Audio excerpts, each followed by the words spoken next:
organizations that is trying to change the governance of our grid.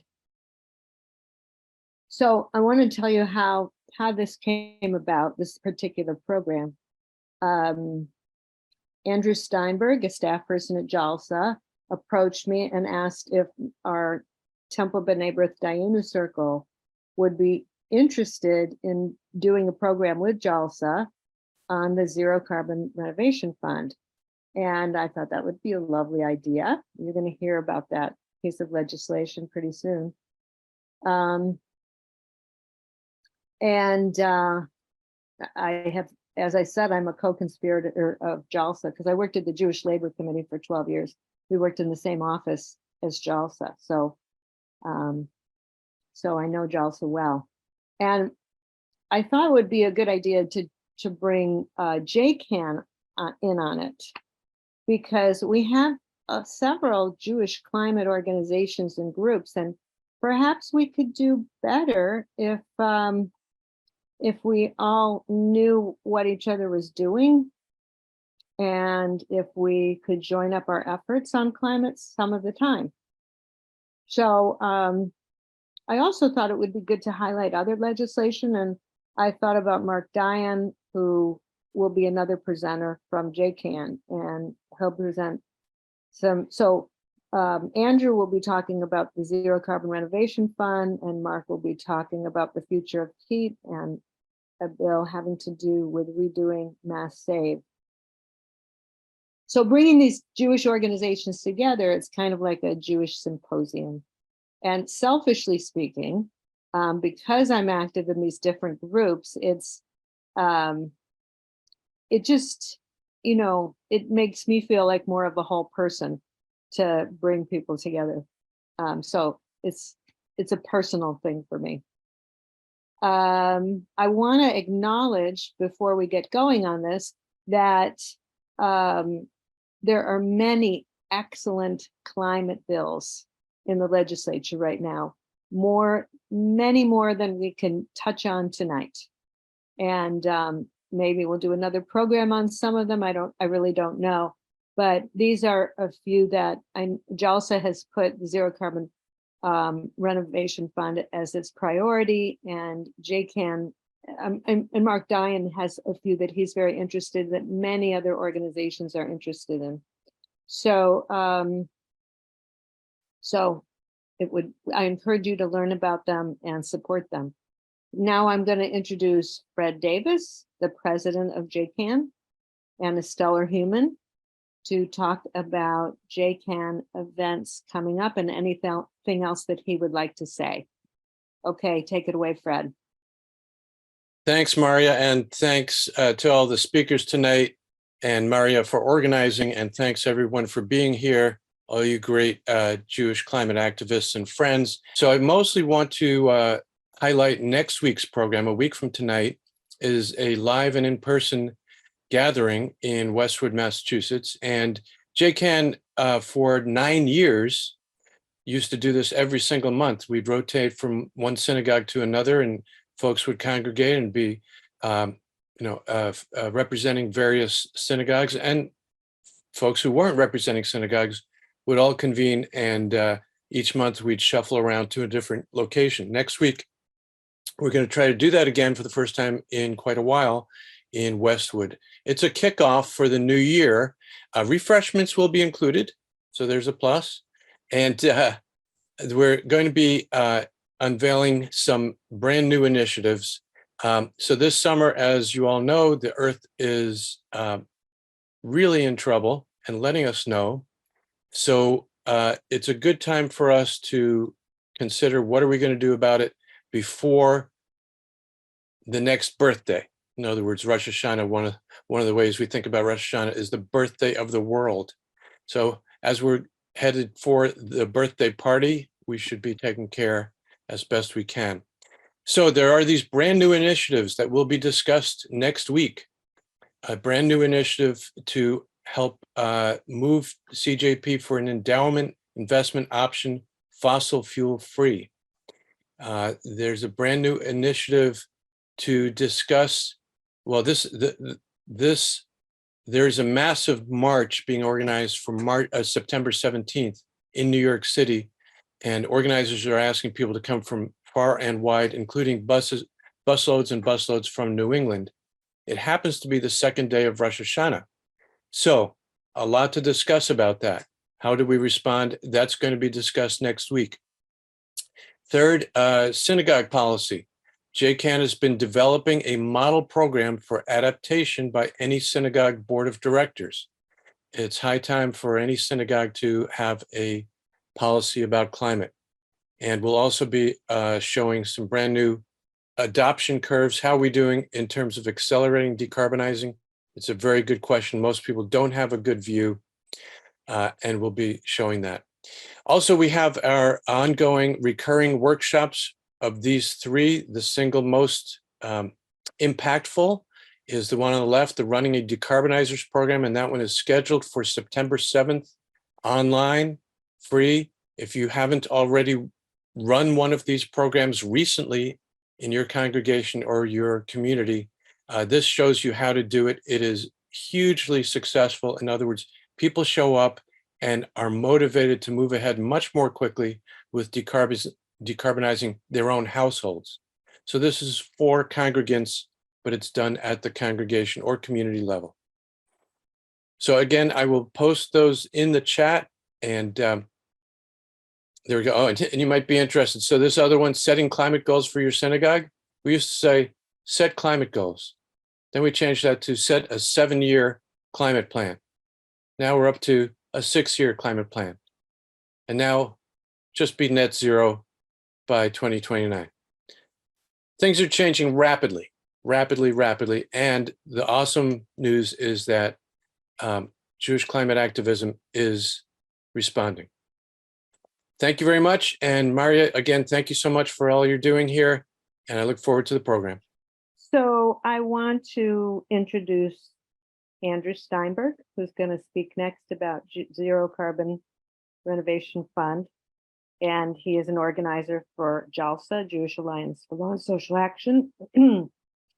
He's a great guy, knowledgeable, and knows how to get things done. He's the current secretary and former chair of Progressive Newton. He's done a lot more activism. I'm not going to go into all of it, but he has done a lot of work on aiding immigrants. And now he works with JALSA, a grassroots nonprofit advocacy organization that puts Jewish values into action by engaging the Jewish community and other allies in the pursuit of social, economic, environmental, and racial justice. So Andrew will speak about Zero Carbon Renovation Fund and offer an action near the end. After we talk about all these different bills, there'll be some action. So offer an action for people to get involved. And he will also talk about Jewish texts and what they have to say about the environment and how those texts line up with the priorities of the Zero Carbon Renovation Fund. So I'm going to turn it over to you, Andrew. Thank you so much. And thank you everyone for coming. Hi, everybody. And thank you, Maria, for that wonderful introduction. My name is Andrew Steinberg. I am an organizer for JALSA, the Jewish Alliance for Law and Social Action. It is so fantastic to be here for something we can definitely call a sort of Jewish environmental state policy symposium. I know that's a fancy name, but we can pat ourselves on the back. I'm honored to follow someone like Fred and to share this virtual stage with Mark and my good friends at JCAN. I also see some folks who attended my talk at Temple Amuna a few weeks ago. Just want to give you a heads up. Some of the concepts, while condensed, will sound similar. So I guess if I get any hard questions that I don't know the answer to, maybe I could pop it over to you guys. So without further ado, let's get started. And by the way, just kidding about that. Don't put you on the spot. Before I get into the concepts themselves, I'd like to introduce JALSA, especially those who may not be familiar with us. I see a lot of familiar names, but some people may not know who we are, so I gotta do my dues. As Maria said, JALSA, we work on promoting social, economic, environmental, and racial justice. And we use tools of grassroots community organizing, as well as lobbying at the State House and that type of thing. We think very holistically about the types of change we want to get. And the way I like to describe our work is that we interface with synagogues and individuals, people who are just motivated by tikkun olam. And so the change we do very much aligns with our Jewish values. And as you can see in this picture, it's kind of a montage, a collage, as you will. In the top right is a lobby day for the Zero Carbon Renovation Fund, which is the policy that I will be talking about. So a little bit of foreshadowing. Before I get into the Zero Carbon Renovation Fund itself, though, as mentioned, I'm going to talk a little bit about Jewish values that motivate us to pursue climate and environmental justice. Obviously, those aren't every single value related to Judaism and the environment, but definitely some of the heavy hitters and some of the more prominent ones. This piece of the presentation consists of a very brief case study, text study, and after this piece, I will describe the values that these texts teach us, and then connect those texts and values with environmental and climate action, such as the Zero Carbon Renovation Fund. And then I think at the end of this whole Zoom, we'll have time to do an action if I've done my job and have been convincing enough. So you may know some of these concepts I'm about to present. If you have, great. If you're new, I'm proud to be the person introducing you to them. I don't think I have to convince people here necessarily to be like Jewish or environmentalists either way, but I'm introducing these concepts to really create a sense of nexus and connection where we can be proud doing both at the same time. And yeah, I'll get into it. So first, the values. How do Judaism and the environment connect? So nature plays an important role in Judaism, and this can be understood from a historical perspective as the Jewish people's rules for living in a pre-industrial agrarian society, that is Judaism. For this reason, matters of sustainability, especially as they relate to agriculture, they're really important in Judaism, in the Torah, in the Talmud. So not only are these values and these concepts relevant from the very beginning, but they're also relevant now because we're still trying to figure out how to ethically use resources and inhabit the natural world in a moral way. So I'm going to start with one overarching quotation from our sacred text that really sets the overall ethos of how humanity should interact with nature according to Jewish teachings. And this is actually from Genesis. It's actually the first command from God to humans. And the Lord tells people to till and protect the earth. And so according to Jewish thinkers and environmentalists, this command serves as a paradigm by which humans have an ethical responsibility to the world we inhabit. So we can't just use it as much as we want. There's some sort of restraint that's implicit in this statement. And without getting too much into the weeds, Jewish environmental values prioritize an ethical relationship between humanity and nature, but especially the fact that they cannot be separated from each other, right? They are integrally linked. And I'll touch on that later in this presentation in more detail. So a prominent example of this type of Jewish environmental ethics, which again is both environmentalist and Jewish very prominently, is the case of the Shemitah, which is featured in Leviticus. And in it, God commands people growing crops to let their land rest on the 7th year after 6 consecutive annual harvests. And I think it's important to note that this practice is like good agricultural practice because allowing soil to rest, especially if you're growing the same crop, allows the soil to recover and you can grow more stuff in the future, and that helps people. Like, that's great on its own. However, I find the text really interesting because Sabbath of solemn rest for the land imbues land, not people, as having status and agency similar to people, because people observe the Sabbath. Land, how does land observe the Sabbath? But according to this text and the interpretations of it, nature, because it is created by God, does deserve humanity's respect, even if we are in a position to till and tend it. So another example of the Jewish environmental values that come up in our text is the concept of Bal Tashchit, and I can never pronounce that properly, so I hope I did a good job there, which is an ethical command that roughly translates to "thou shalt not destroy." And this concept comes from Deuteronomy, which demands that when at war, the Israelites could not cut down fruit trees when they were doing a siege. And so while the Torah says that Ancient Jews were allowed to use wood for military purposes as long as they did not bring ruin to an area's trees. The prohibition against fruit trees was absolute, so you couldn't do it under any circumstance. And so this principle over time, and especially in the Talmud, has been expanded to include all natural resources, not just trees or fruit. In essence, according to Jewish values, we shouldn't unnecessarily waste resources when there's a sustainable alternative that's available. And one more passage, I promised text day would be short, that I'd like to cover from the Torah is from Leviticus. And I highlight it especially because it is related to the ethical use of nature, in addition to connecting environmentalism with class. And this intersection is going to be really important when we talk about concepts of environmental justice. So meaning corner in Hebrew, the pe'ah comes from a section of the Torah dealing with agricultural rules. And the concept is that farmers should leave corners of their fields for poor folks who need food to survive. The owner of the field, the farmer, does not charge for the produce taken from these corners and allows it to be taken by folks in society who need it the most. And when I see this text, I think a lot about a quotation from Chico Mendes, who was a rubber tapper, trade union leader, and environmentalist from Brazil, and he famously fought to protect the Amazon rainforest, as well as indigenous rights. And he famously once said, and this is an interesting quotation, "Environmentalism without class struggle is just gardening." So environmentalism without class struggle is just gardening. And I think this wisdom and this logic is important because environmentalism, at least to me and in my research on Jewish values, is not just about protecting pretty things that look nice. This is a glib way of thinking about traditional forms of Western environmentalism, which seek to separate nature from humanity and like make sure it's protected and insulated and those types of words when we're thinking about how humanity can interact with nature. But Jewish environmentalism and Jewish environmental ethics, on the contrary, differs from this perspective by prioritizing or focusing on the inherent interconnection between the two and the need for a moral relationship.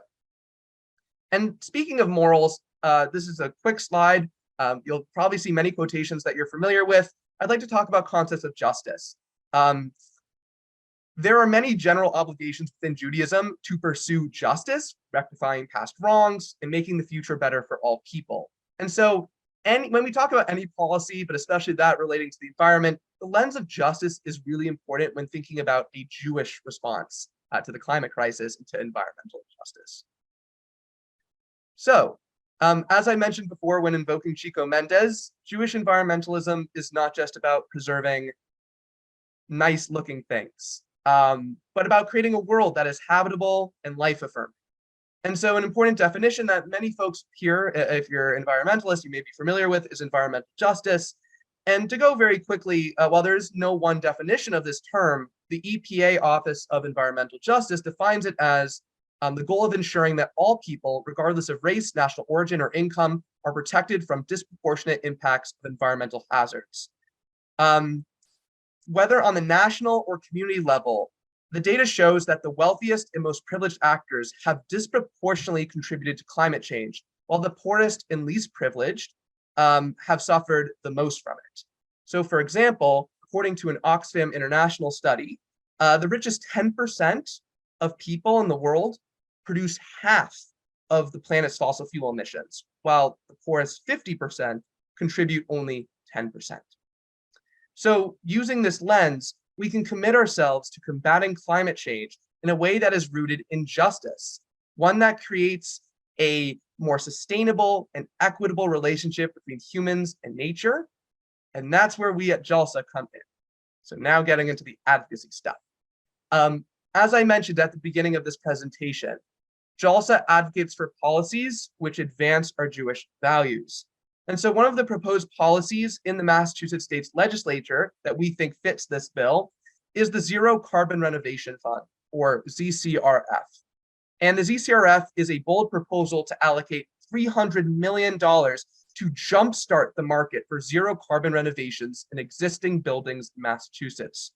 The fund would provide grants for people to do things like swap out fossil fuel-based heating and cooking systems for electric ones, improve energy efficiency in buildings with insulation and new windows, or even help with the cost of rooftop solar panels. And the ZCRF will prioritize low and moderate income housing, affordable housing, schools, BIPOC and women-owned businesses, and homes and buildings in environmental justice communities, making sure that the people who may struggle to afford these changes can access the capital necessary to get them, as well as thinking about greater concepts of justice. So the ZCRF is a great example of policymaking that incorporates the principle of environmental justice, which is why I walked through the definition before, so make sure we were all on the same page. The need for this policy to combat climate change is clear. The 2 million buildings in Massachusetts, they contribute about 30% of the state's total emissions, mostly from gas and oil used in heating and cooking. So by electrifying these devices in these buildings, the ZCRF is taking carbon-producing devices out of homes and buildings and allowing people to use more renewable sources of energy, either from the grid or because they've generated it like a solar panel on their roof directly from their site. So in addition, these retrofits can also help lower energy bills, improve climate resilience against extreme heat and cold, and improve health outcomes by lowering indoor air pollution. And this actually last part is a under-recognized issue in environmental justice, but according to a recent study published by the International Journal of Environmental Research and Public Health, gas stove pollution causes roughly 12.7% of childhood asthma cases in the United States. So every time you take a gas-producing oven out, you're installing an electric one, you're reducing the likelihood of somebody developing asthma. So I wanted to add this summarizing slide to crystallize what I hope I have demonstrated for the course of this short presentation, that the ZCRF aligns with Jewish values on many levels. Jewish values teach us to use nature sustainably. The ZCRF promotes renewable energy use like wind and solar. Jewish values tell us to not destroy resources when we don't have to, and the ZCRF improves energy efficiency through retrofits so we do not unnecessarily waste fuel. Jewish values tell us to focus on people in our environmentalism, that nature and people are interconnected. The ZCRF focuses on buildings where people live and work, improving their health, existing in the very spaces they operate in every day, their homes, their work, places in between. Jewish values tell us to rectify past injustices and distribute resources in a way that makes a fairer and more equal world. And the ZCRF prioritizes affordable housing, public housing, low-income homes, schools, BIPOC and women-owned businesses, and environmental justice communities, buildings in those communities. So when we think about the ZCRF, focuses on nature in the long term, centers people and their experience in the environment, seeks to rectify past injustices through distributing resources more fairly, that sounds pretty Jewish to me. And JALSA agrees, and that's why we have it as one of our legislative priorities. And we're doing programs like this to get people aware of this policy, proposed policy, and advocating for it. And we are not alone in this movement. JALSA is part of a coalition of over 160 organizations advocating for the ZCRF, including environmental orgs, affordable housing advocates, and religious leaders. And I think it's just so incredible to have such a diverse coalition and such a diverse group of actors working together for this great cause. And if anyone was wondering, that's where I live. So I think I hopefully didn't go on too long. That's the main material I have for now. Maria, I believe, are we doing questions now and we'll do the action later? We're doing questions, correct. All right, I'll try my best. Thank you, everybody.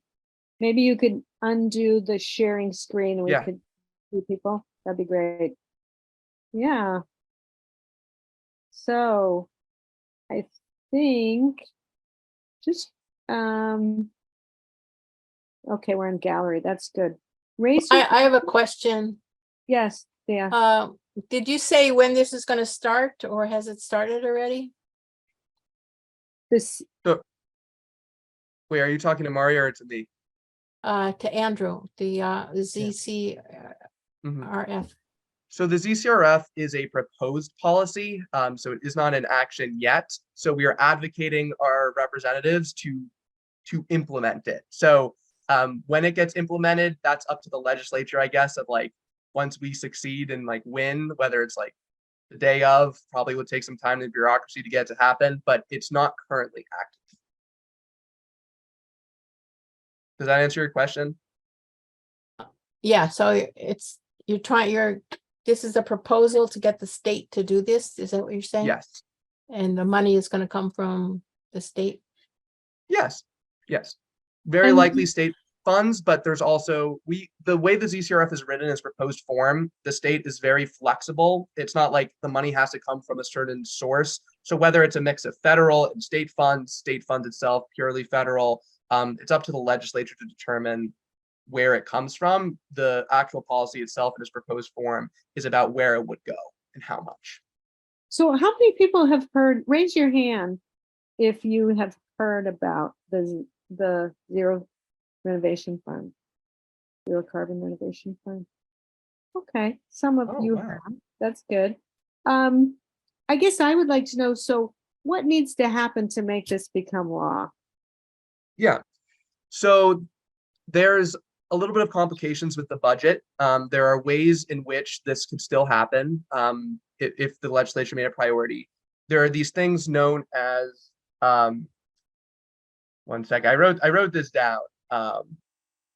They're called environmental bond bills. And also in addition, there are like ARPA funds that may be left over. There are ways in which the legislature essentially has to authorize those funds to be used. So it's a up-down vote of an S dot number, H dot number, the creation of this program, the adjudication of those funds, just like any other bill. Or there are some special ways. I don't want to get too much into the policy weeds, but it's essentially contact your legislators for them to make it happen. Does anybody have any questions? Andrew, this is Harry.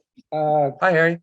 It's a great program. I guess the question I have is, how do you ensure that the communities who need it most, the underrepresented communities, will actually be able to access those funds? It's usually those who are, let's call it more endowed in one way or the other, who know how to access these kinds of resources. Is there anything in the bill that somehow ensures that the money goes in the right places? So that's a great question. And obviously, when we think about concepts of environmental justice, making sure that the funds get to the places that suffer the most from our current environmental injustice is incredibly important. In the bill text itself, when I say like low income, women and BIPOC owned businesses, environmental justice communities, though that's almost a direct like quotation from the bill, which creates a legal binding of where the funds can be used. And as for like ensuring that those people are the actual people, like there's a legal definition of an environmental justice community. And so when there's an application, and by the way, would be an application-based process. People would apply to the state, they fill out an application, they designate themselves and have to like prove that they live where they say they live, et cetera, et cetera. A lot of bureaucracy like that. The state prioritizes giving the funds to the people who are in the groups that I mentioned, who live in low and middle income housing, who are in environmental justice communities. As for making sure that people are aware of this, that is also a really good question, and is the essence of any good public policy making, which is it's great to do a law or a bill, but how do you make sure that people actually know it exists? Well, I don't believe the text of the actual bill is very short, leaving most of the implementation up to like further committees and like amendments and that type of thing. I assume it would be there would be like a public outreach. The program will be run by Mass at CEC. And so they would have some budget to like, as part of this, to promote it and make it accessible to people. So that's my understanding of how it would work. Can you tell people what CEC stands for? Massachusetts CEC, it's funny, I always know it as Mass CEC, is the Massachusetts Clean Energy Center. Okay. It is a organ of Massachusetts government. If I didn't give too good details there, I'm sorry. This is good. There's a few more questions in the chat. So one of them Yeah. is this a one-time $300 million? Or is this every year, or what is it proposing? So my understanding is that this is a one-time grant. It can be picked up, but it's not like a river where like money is always going in and going out.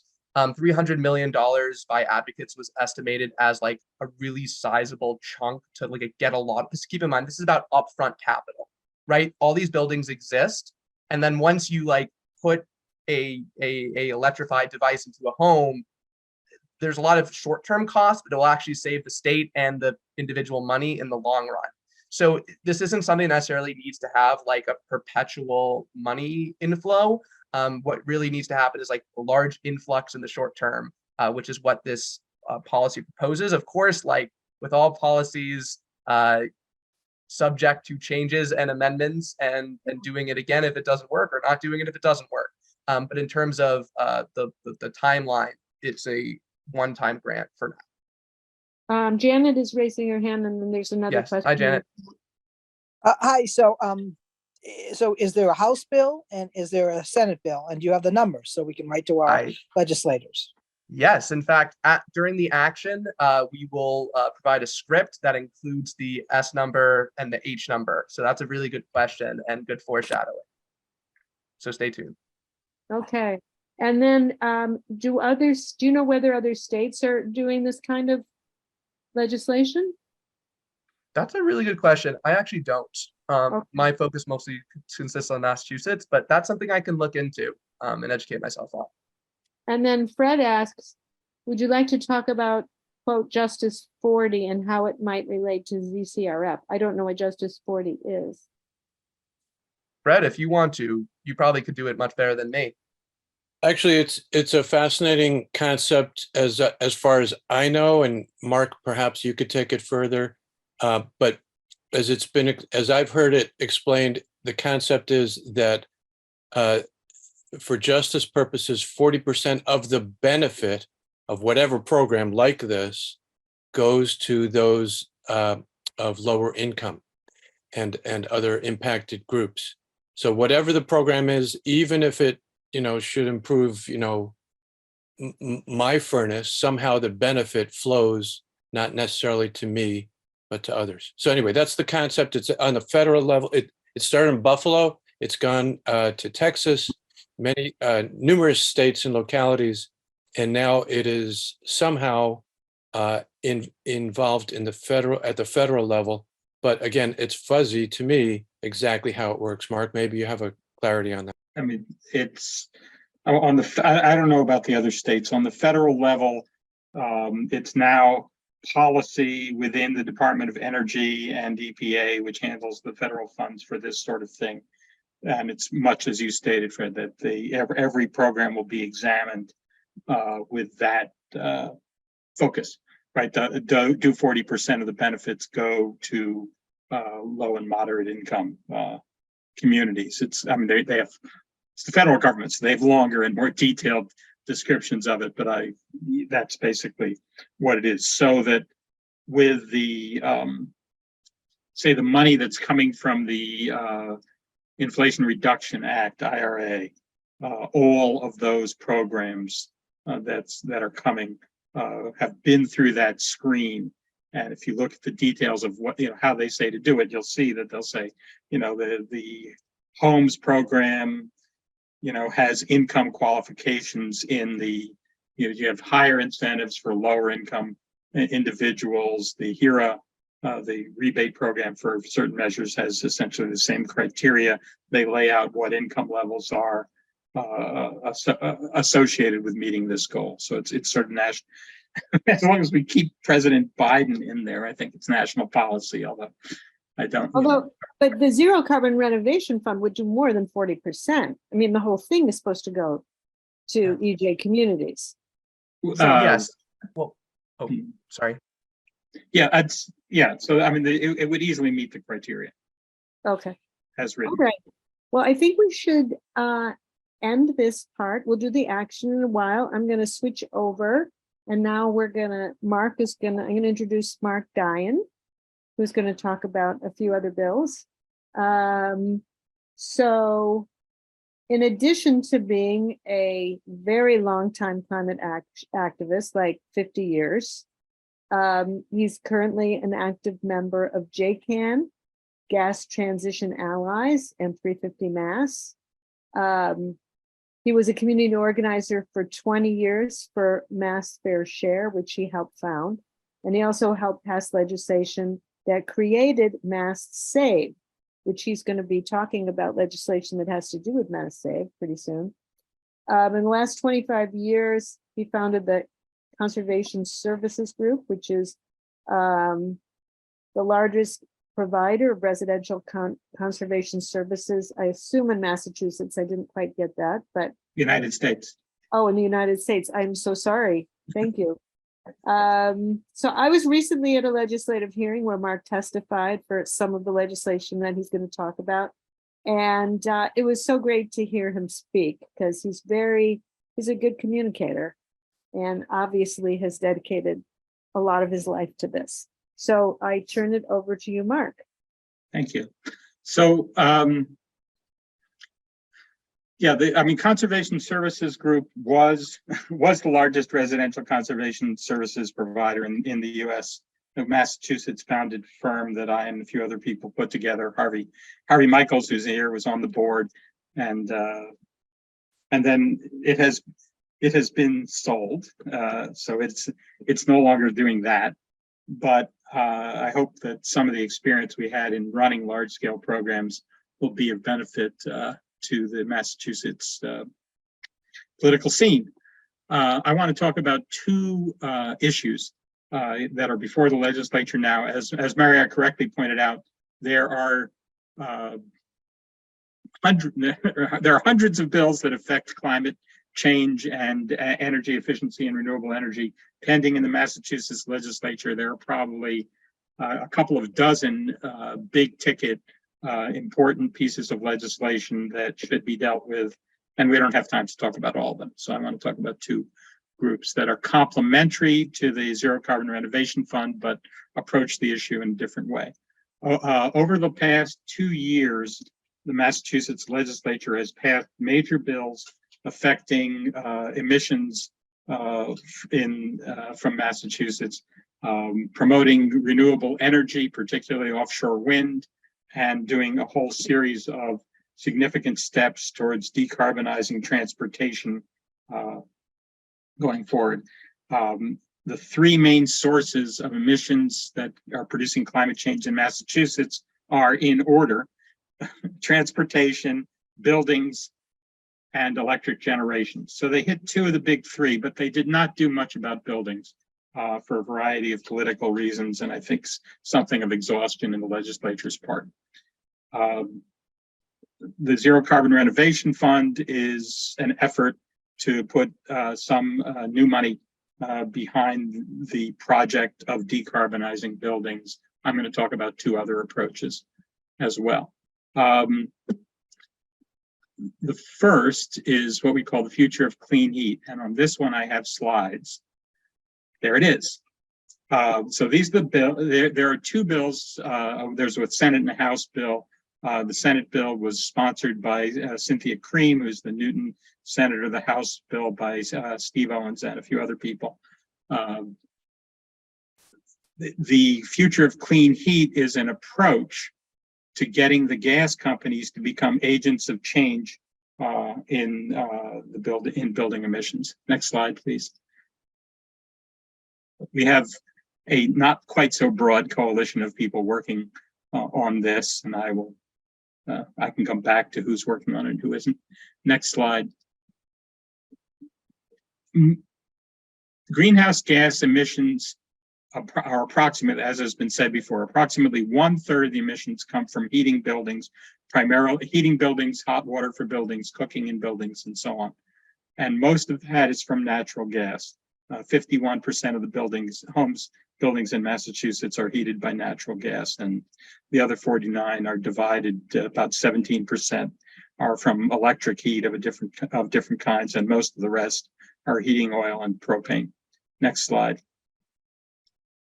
The pipeline system we have here that brings gas from the fracking fields in the Midwest and the South to our furnaces, boilers, and stoves is in most places about 100 years old.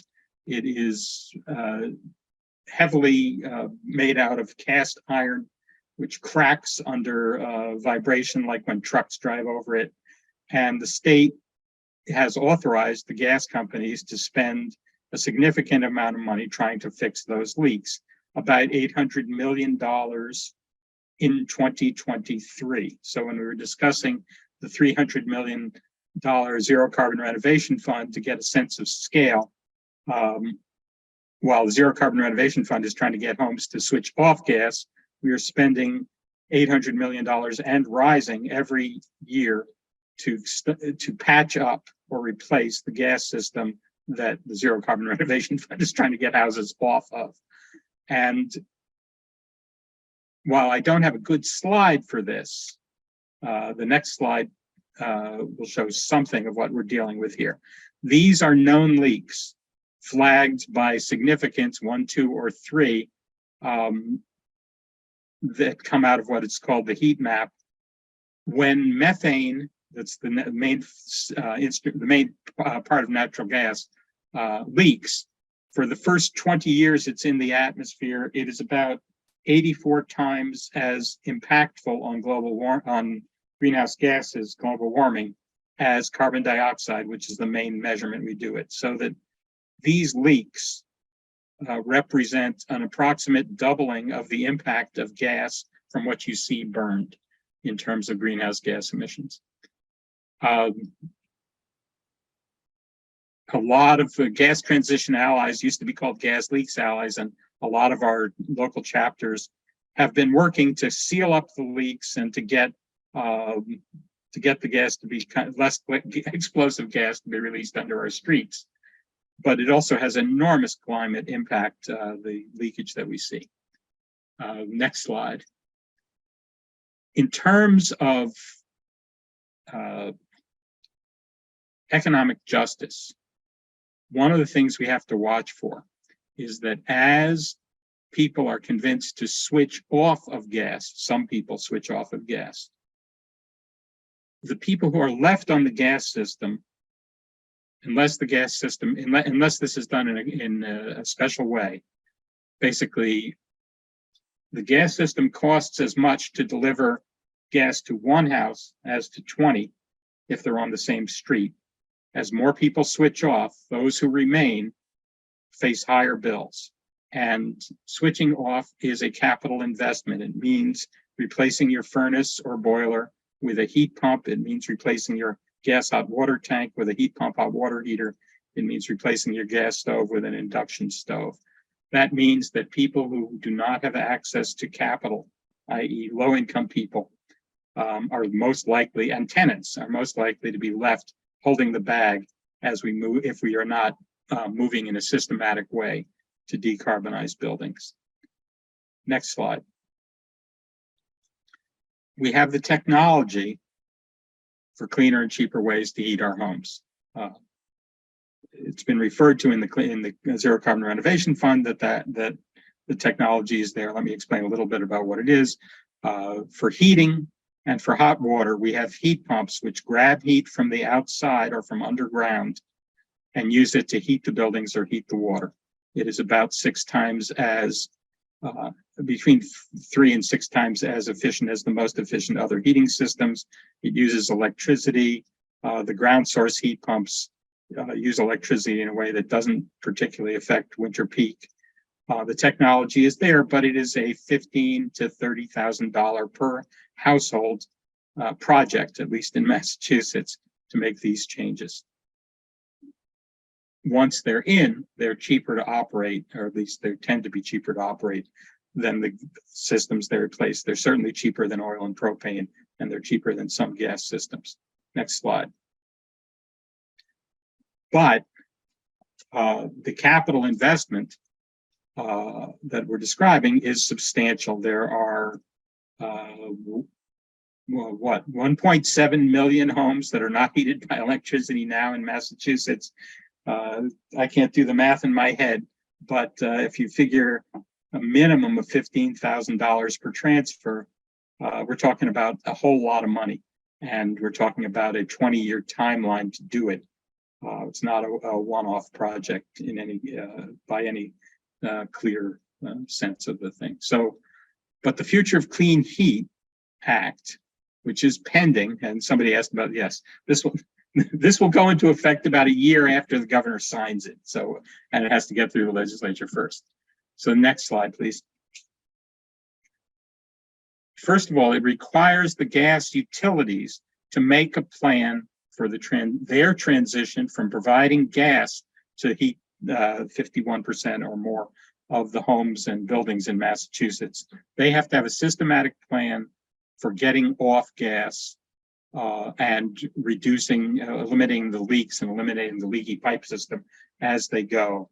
And it puts oversight for this plan. It requires 5-year plans updated annually, reviewed by the Commonwealth of Massachusetts through the Department of Public Utilities. Next slide. The gas companies can do this in a couple of ways. Basically, they have to get people to stop using gas to heat the homes. And there's the system that is being described would allow them to make money doing this. So, but they either have to replace furnaces and boilers and hot water tanks with air source heat pumps or with ground source heat pumps or with relatively new technology, network geothermal, which links many houses together, getting temperate water from a piping system underneath the streets. And so they would have to systematically approach their current customers and help get them to switch. And the gas company, anyway, next slide. If we had the advantage of this is that it allows an entity which already knows who all the gas companies customers are, i.e. the gas company that sells them gas, to systematically replace gas in communities on a neighborhood by neighborhood basis, allowing them to shut down the pipeline system that provides that gas and avoid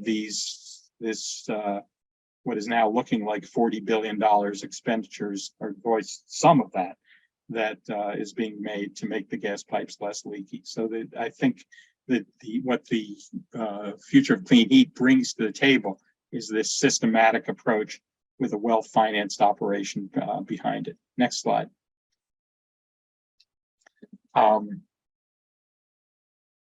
We'll bring in some new money from the current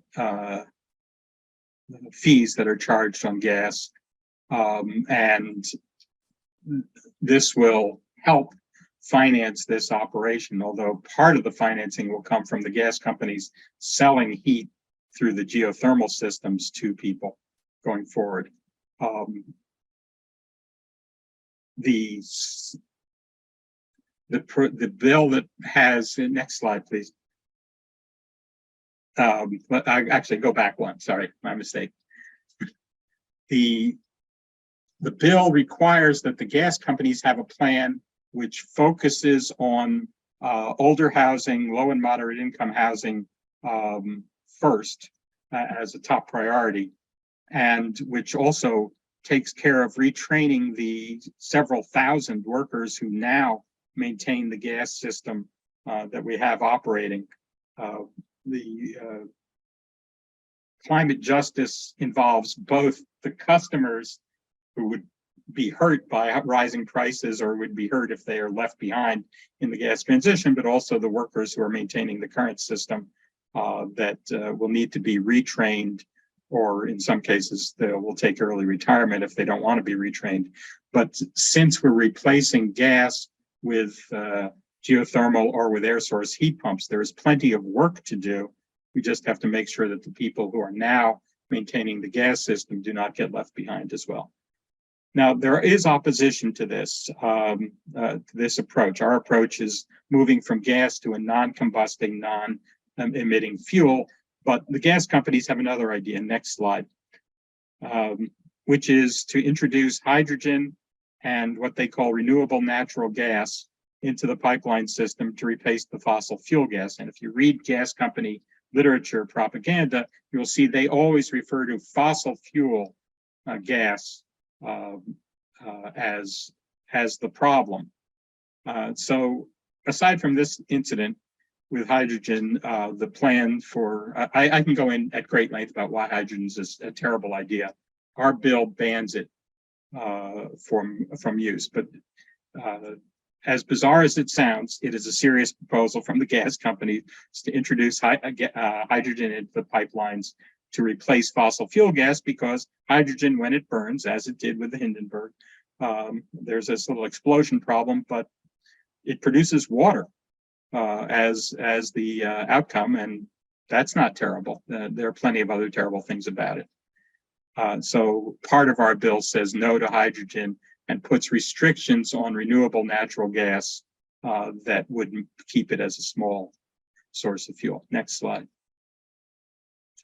The other thing that the bill does is it writes into law that impacts on health and safety are part of the consideration that has to be taken as this project moves forward. As has been mentioned, it has become clear that burning gas in your stove in a kitchen, especially in a type 1, is a significant health hazard, particularly for children. It's a major cause of asthma and other respiratory illnesses, and gas itself, especially when it's leaking as methane, even if unburned, is a health hazard as well. So the legislation that we're promoting puts a new rule on the gas companies to get them off selling gas and on to doing funding the renovations that are needed, and provides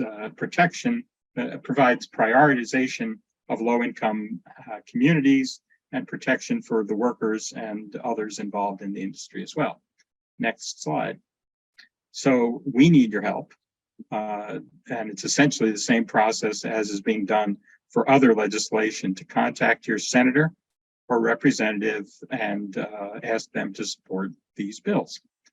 And that is it, I believe. I guess I have one more slide which gives sources for all of this stuff I've been saying, which if you copy them all down, no, you don't have to. We can distribute this, and I can take some questions on this before I talk about MassSave reform.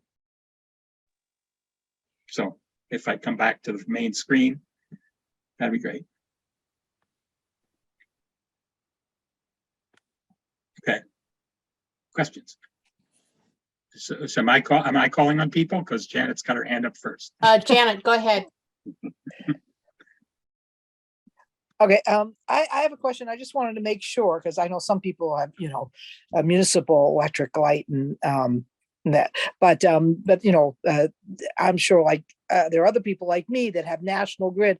I have a air source heat pump. I have National Grid electric, but I just wanted to make sure that a National Grid gas wouldn't start charging customers of National Grid electric for gas. Like, would they maybe start doing that? No, they cannot. What the bill says is that they've got current gas customers. It becomes their responsibility to help those people switch over to heat pumps. So that you've already got a heat pump, and you have National Grid gas as well. No, I have National Grid electric. Yeah, okay. But I'm just wondering if to get more money, if they would maybe switch and start charging people like me, or if they're prohibited from doing so. This doesn't allow them to do that.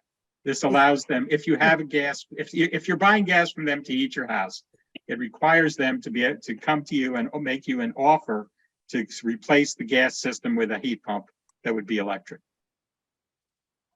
Right, but what I meant is, the whole point about them charging the current national gas customers more, it's a vicious cycle, and whether or not they would kind of maybe start doing what I was just saying to get more money. No, because people would start complaining, and I was just wondering about that, and whether they would do something like that. Yeah, because I wouldn't blame the people if they would start complaining. Yeah,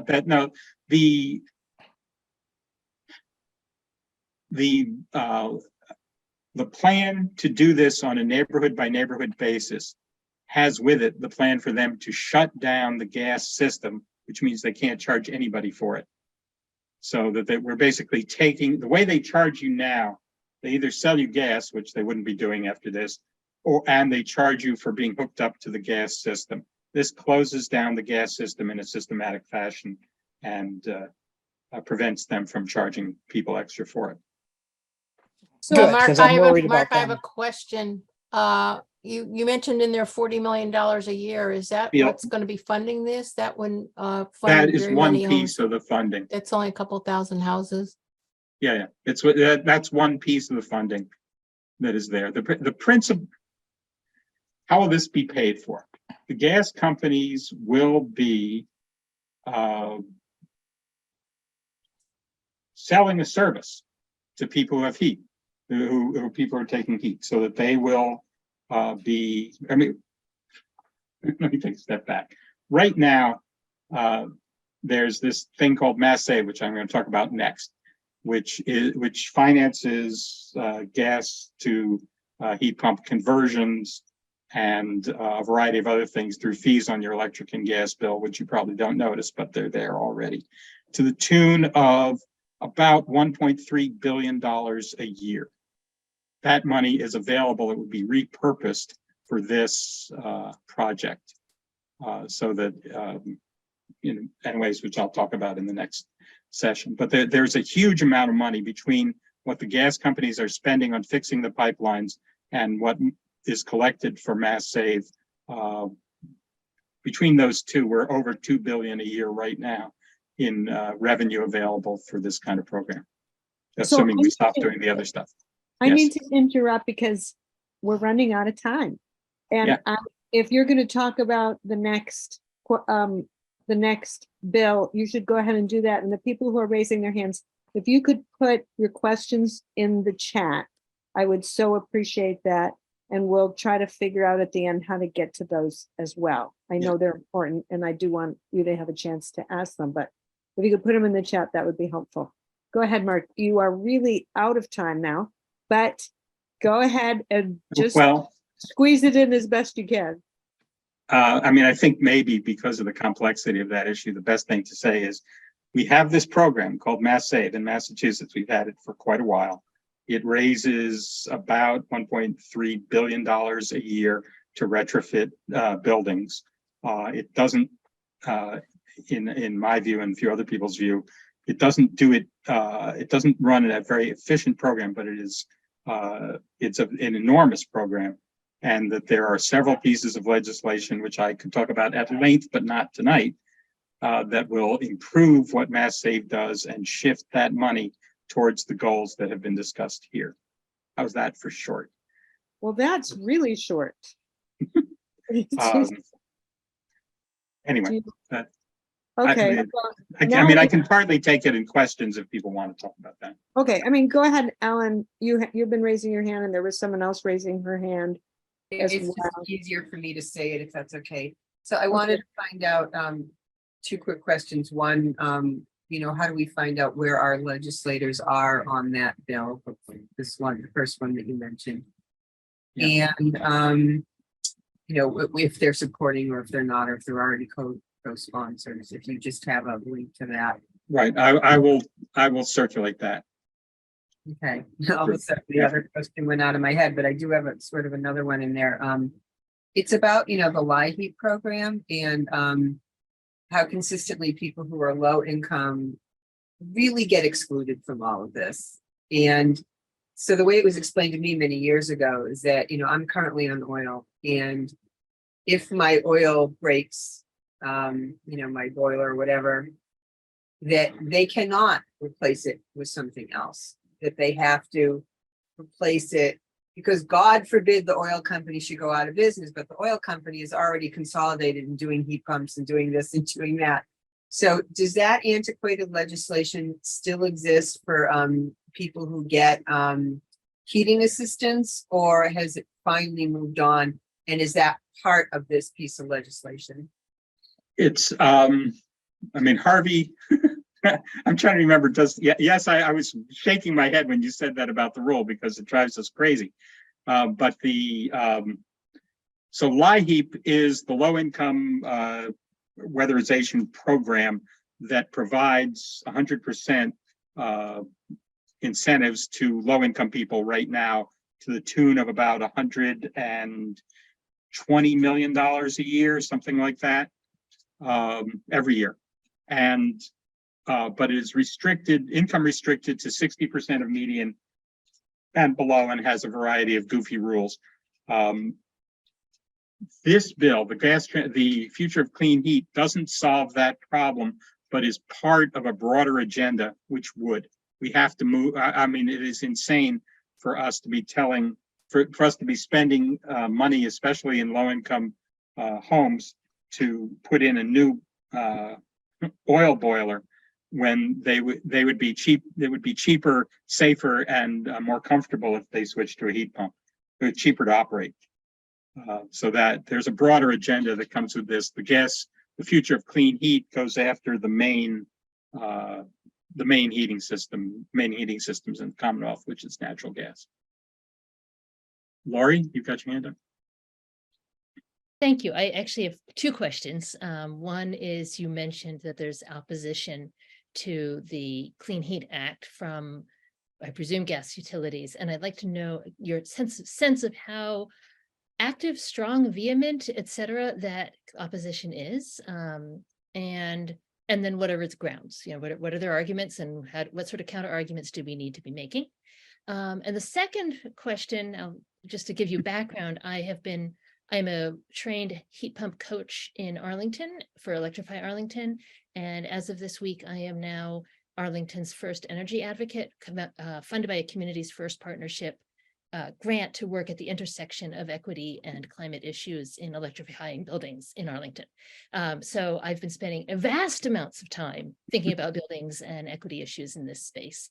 And the reason I came here was hoping to learn more about the MassSave bills.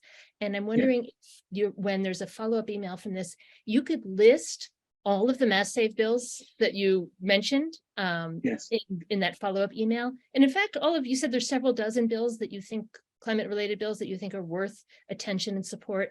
If you could just give us the bill numbers for those, and maybe the names too, in the follow-up email, that would be really fabulous. Okay, let me see if I can quickly answer. In opposition, I think things are changing, I guess is what I'd say about that. The gas companies have argued in the past that a transition off gas, to the extent that our bill proposes, is both impossibly expensive and not needed, and that what the state ought to do is bring in synthetic natural gas and hydrogen and stop using fossil gas, and then by the magic of accounting, we won't have emissions. And that's sort of the structure of the opposition. What this bill does, and we're sort of seeing whether it'll work, is it gives the gas, rather than simply saying we're going to shut down the gas industry, go die somewhere, which is another approach. This says, no, you have to stop selling gas by and large, but you may or shall offer these ground source heat pumps and other transitional fuels, and that is a way for you to stay in business, although in a smaller line of business. So the opposition is, as I stated, which is they have argued that it's impossibly expensive and that you don't need to do it because they have these alternatives. The bill is designed to win some of them over, and we may be making progress there in terms of at least splitting them and splitting the gas companies' opposition. But they have killed this bill in two previous sessions, so it's a non-trivial opposition. I will provide a memo on the MassSave side of things. MassSave is as complicated as this was. The whole MassSave thing is a little more complicated because it actually involves more money and a more complex system that we have to adjust. So I guess anyway, sorry, Maria, I did not get this done quickly enough. Oh, you're doing great. I really appreciate it. I mean, you could take 3 more minutes to talk about MassSave, and then we'll go on to our actions. Okay. If people are willing to give me 3 minutes there, I'll do what I can in 3 minutes. Yes, and then we'll do the actions. Okay, MassSave is a program that the utilities and the Cape Light Compact implement. As I said, it's spending about $1.2, $1.3 billion every year on energy efficiency, and under a set of rules which is now outmoded. So that the programs that they run tend to be, and people have experience with them, you, Lori, I'm sure, are touching on this, where it appears to be disjointed, and that's because it is, and it has built into it some old some rules that are counterproductive, such as providing incentives for efficient gas furnaces, which they're still doing, which we don't want them to do.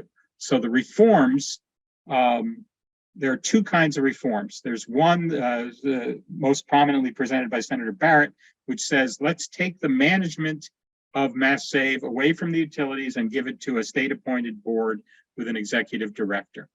And then there's another group highlighted by Senator Crean, which says, let's change what MassSave does so that it is doing the sort of thing that Lori's doing, which is providing people from information on how to get from wherever they are to zero emissions, and where it is focused on working on older buildings in and primarily in low income and EJ communities as a top priority for getting the most emissions for the dollar spent. So those two approaches are in different bills, and we are struggling mightily to bring them together. How's that for 3 minutes? That was good. Okay, so now we are going to move on to the action portion of our evening. So I'm going to turn it back over to Andrew, who's going to help lead us through an action for Zero Carbon Renovation Fund. And then we'll go back to Mark to lead us on the actions for his bills. Yeah, thank you so much. And I'll try to keep this brief. I'm going to post a link in the chat, is an Action Network link.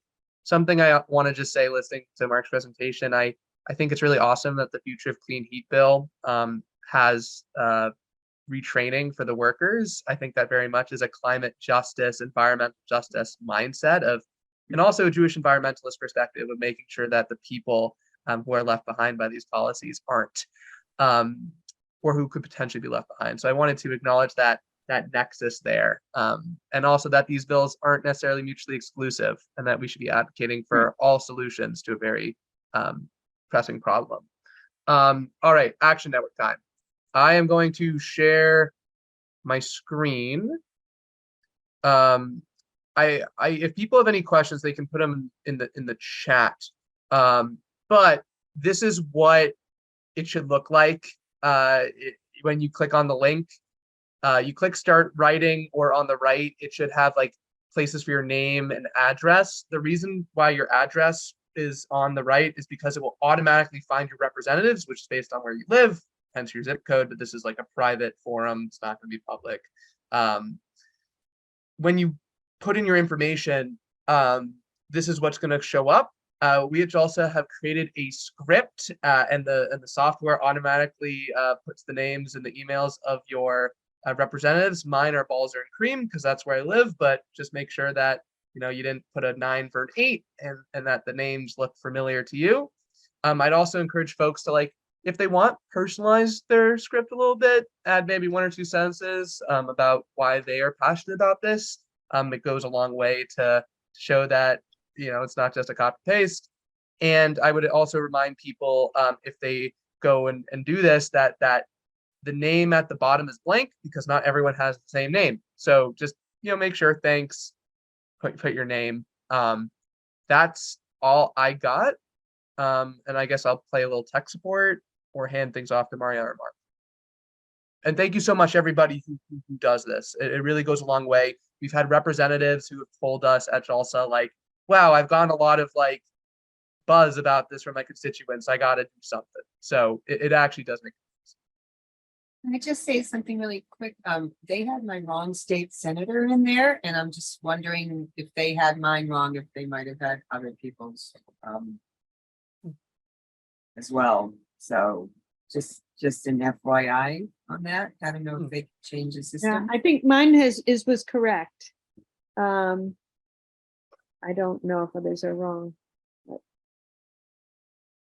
If you're willing to like take the extra step of copy pasting it into your email browser, maybe not directly from Action Network, that also is permissible. It won't track on our system, but I'd rather people send it out than not.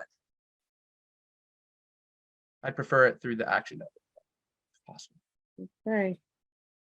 Thank you, Andrew. Okay, we will go back to Mark on this.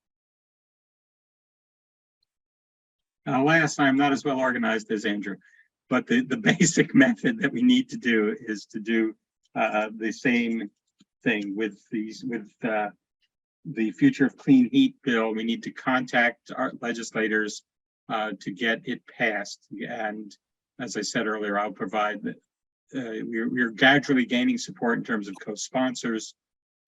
It's a pretty sweeping bill. I mean, as my droning on about it indicates, so that it's a big change for the state, and there's resistance from at least some of the gas companies, and there's just general inertia against it. So I believe it's an uphill battle, but it's also, I think, the sort of thing we need to win if we're going to win. Mark, might you be able to provide any commentary about the current administration stance?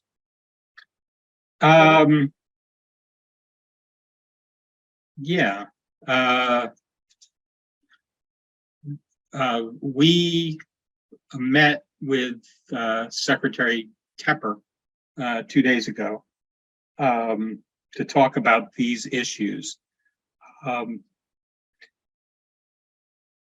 would say they're broadly supportive of the approach that we're taking.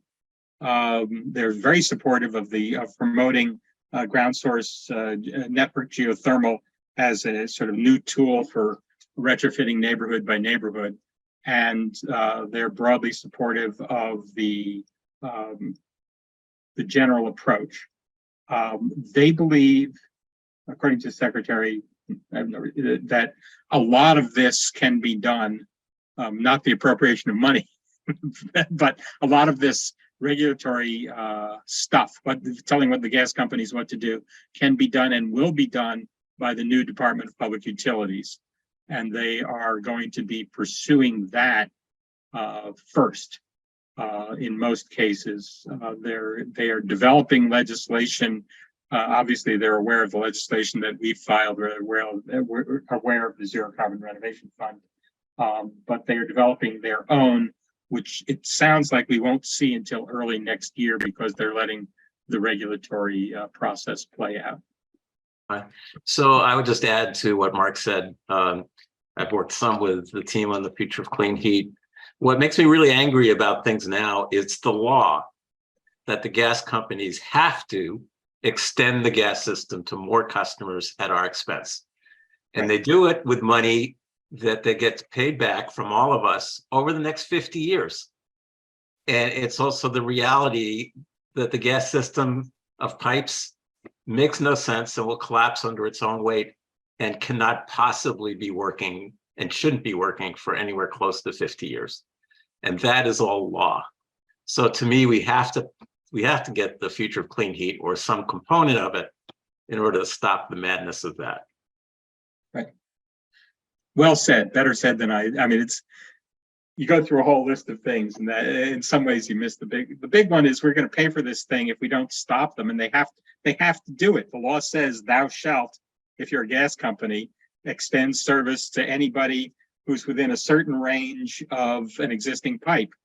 And then they're also trying to expand the range of their pipes. So the technical term is it's an asset that is about to be stranded. As people switch off gas, this pipeline system will become a liability that somebody has to pay for. And it is infuriating that they are expanding it. Did a little calculation from numbers earlier. 1.7 million homes, and it would cost, I don't know, something like $20,000 a home to convert them to the network geothermal. Is that approximately what was said? To heat pumps of some sort. Okay. That's probably a low number, but it's realistic. Okay. So anyway, so I calculated that out, and the amount that would cost, 20,000 is probably more, would be $34 billion. And it's kind of interesting how close that is to $40 billion, which is, is the amount that we were, as you were just talking about, are compelled currently under current law to give the gas companies to replace the gas system. If instead of replacing the gas system, we could take that same money and put it into heat pumps, it would be done. I mean, the Correct. transition would have been made. Yeah, timing's a little awkward, but yes, broadly speaking, that's true. In case people get panicky about that number, the boilers, furnaces, hot water heaters that you have already last 15 to 25 years. So over the period of time that we're talking about, everybody's going to replace their heating system anyway. The issue here is how to design programs to make sure that when they do that, this is on the individual basis, that they go to a heat pump of some sort, preferably ground source if they can afford it, but rather than replacing it with another gas furnace or oil furnace. People tend to sort of look at the total number and go, oh my God, how's this going to happen? Well, you're going to spend about something like that, replacing your furnace boiler sometime in the next 25 years anyway. It's a lot. I don't want to say just, because this is non-trivial, but we have to get people to switch to the new system.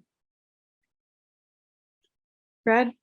If I may throw in a question here in the last couple of minutes. So Mark, Andrew, and Maria, I really appreciate this program.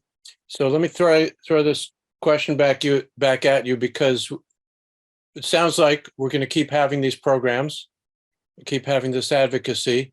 And the question becomes, Mark, in what year do you predict, and Harvey can opine on this too, I think, your advocacy will be, never mind all the above, just say no. The law to pass says no more gas, period, as of what date? I think we could pass that during Maura Healey's first term. New York, I believe New York State has it. Certainly New York City has such a law already with an end date. The end date being you can't do any new ones right now. California is moving in that direction, and we're generally not too far behind those folks. So I'm call me a giddy optimist, but I think we're going to see it in the next 3 years. Great. Folks, you heard it here first. Thank you, Mark. And I look forward to that program, and we'll try to put it up in the next few months. Okay, last question, Harry Tuller. Mark, you're mentioning we're trying to minimize the extension of the gas system and go to electrification. I mean, this is a standard problem these days. Is the electric grid ready for us to do? Such a good question. The short answer is no, and but how much it has to be built up depends on how much we promote shaving the peak that the new systems will create. The system is built to accommodate the peak electric usage. Right now is in the summer. All these heat pumps will at some point raise the peak in the winter, although Harvey and I are in long discussions as to when that will happen. But there are lots of technologies that shave and shift peak. And again, if this is done, if this transition is done thoughtfully and with good planning and with access to good technology,